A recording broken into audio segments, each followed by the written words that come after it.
साथियों, आप सभी को जय भीम, जय संविधान, जय सतनाम, जय छत्तीसगढ़, जय जोहार। गोरखापाली मालखुर्द शक्ति विधानसभा का मामला आप लोगों ने देखा होगा। दोनों तरफ से काउंटर एफआईआर हुए हैं। जिस वर्ग का घर जला है, संपत्ति जली है, नुकसान हुआ है, वह सतनामी समाज, और जिन्होंने लोगों ने दबंगईगिरी करी है वह है अन्य समाज। अब आप यहाँ पे देखिए कि प्रशासन कैसा रवैया अपना रहा है कि दोनों पक्ष का काउंटर एफआईआर होता है सामान्य धाराओं पे, जबकि एक परिवार ने अपना घर खोया है, अपनी संपत्ति खोई है, हर तरीके की चीज जल गई है वहां पे, और इतने गुंडागर्दी करके वहां पे चीजों को जलाया जा रहा है। अभी तक किसी ने भी संज्ञान में मामला नहीं लिया है। काउंटर एफआईआर करके इस मामले को छोटा बनाने की कोशिश की जा रही है। प्रशासन का ये कहना है कि आप लोग शांति व्यवस्था बनाए रखिए, आगे जो भी होगा आप लोगों के बयान लेने के बाद हम जो धाराएं वो जोड़ देंगे।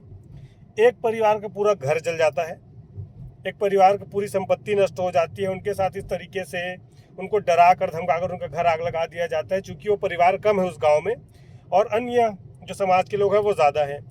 एक तरफ हम कह के मर जा रहे हैं कि माना माना एक समान, सबको अपने घर में बैठा के खाना खिला रहे हैं सतनामी समाज के लोग, बहुजन समाज के लोग, गुरु घासीदास को मानने वाले लोग। और वही दूसरी तरफ देखिए कि क्या हस्त्र हुआ है।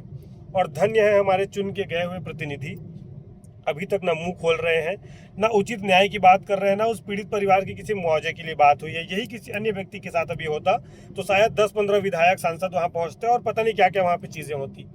जब मैं अपनी बात रखता हूं तो लोगों के पिछवाड़े में जलन होता है, उनको तकलीफ होती है, उनका बैठने का तरीका बदल जाता है, उनके कहने का तरीका बदल जाता है। मेरी बात समझिए। अब ये मुद्दा इतना तुन पकड़ता जा रहा है पूरे प्रदेश में कि इस तरह की घटना हमारे ही साथ क्यों।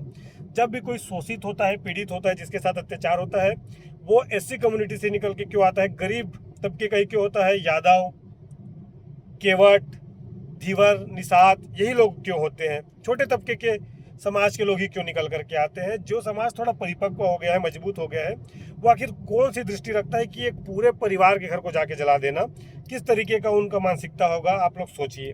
शासन प्रशासन से लगातार मांग कर रहे हैं कि ऐसी व्यवस्था बनाए जिस तरीके की चीजें ना हो, लेकिन प्रशासन उनको रोकती है जो न्याय मांगती है। अगर इस मुद्दे पे मैंने फिर से बात अपनी रखनी चाहिए, अगर इस मुद्दे पे मैं पीड़ित परिवार से मिलने जाऊंगा, अगर मैं थाने पहुंचता हूं तो मेरे जिला बदल का जो कार्यवाही अभी रुका हुआ है, जो फाइलें पेंडिंग में है, मेरा जिला बदल करके मुझे मेरे जिले से बाहर फेंक दिया जाएगा।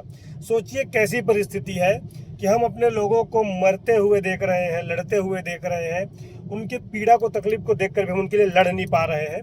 और जिनके पास ताकत है, शासन प्रशासन के पास, जिनको आपने चुन के भेजा है, जो समाज के लोग विधायक है, सांसद है, वो चुप बैठे हैं।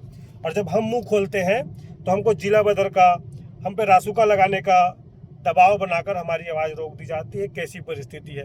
मैं बार बार कह रहा हूँ, मेरे जिले के लोगों को, प्रदेश के लोगों को समझाने की कोशिश कर रहा हूँ कि आप भाजपा कांग्रेस के लोगों को ताकत देना छोड़िए, नए लोगों को मौका दीजिए। लेकिन आप मौका ना दे करके देखिए ये गलती कर रहे हैं। आज कौन है आपके लिए लड़ने वाला, खड़े होने वाला, बोलने वाला? कौन सा दल, कौन सा संगठन है? एटलीस्ट हमारे खुद के समाज के जो संगठन है, क्या कर रहे हैं वो लोग?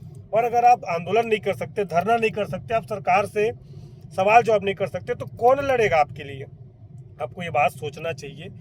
आज वो पीढ़ी परिवार के साथ, आज उस तकलीफ में, दर्द में परिवार के साथ कौन खड़ा है? भीम आर्मी के लोग, हमारे भाई लोग, सिर्फ भीम आर्मी के लोग। कौन खड़ा है आपके साथ? आप बात को समझिए।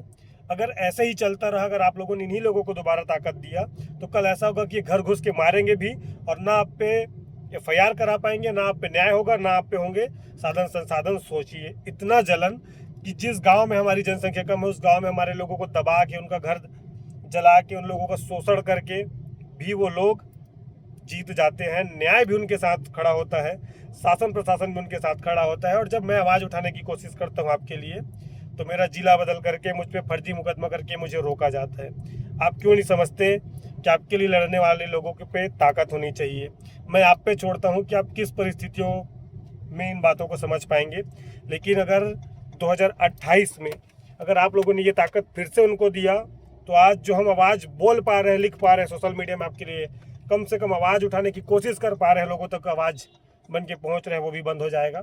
मैं 2028 में आग्रह करूँगा साथियों कि कम से कम वो समाज जो SC ST OBC है, जिनको दर्द तकलीफ हो रहा है, और जो संवैधानिक विचारधारा से अलग है, चाहे वो SC ही क्यों ना हो, ST ही क्यों ना हो, OBC ही क्यों ना हो, ऐसे दोगलों को, ऐसे हरामखोर लोगों को ये ताकत दिखाने की आवश्यकता है। उस ताकत को आप हम लोगों को दीजिए, ताकि हम जो है ऐसे लोगों को उनकी सही जगह दिखा सके। और ये लड़ाई जो है जिला बदल करते हैं चलेगा, लेकिन ये लड़ाई अधूरी नहीं रहेगी जब तक उनके पीड़ित परिवार को न्याय नहीं मिलता, उचित मुआवजा नहीं मिलता और ये एहसास नहीं होता उन अपराधियों को कि उन्होंने गलत किया, तब तक ये संघर्ष जारी रहेगा। मैं आप पे छोड़ता हूँ कि मैं आपकी आवाज़ बनूँ या ना बनूँ, मेरा जिला बदल होना ना होना एक तरफ है, लेकिन आपकी आवाज़ बनना, प्रखरता से आपकी बात रखना, मैं हमेशा खड़ा हुआ हूँ।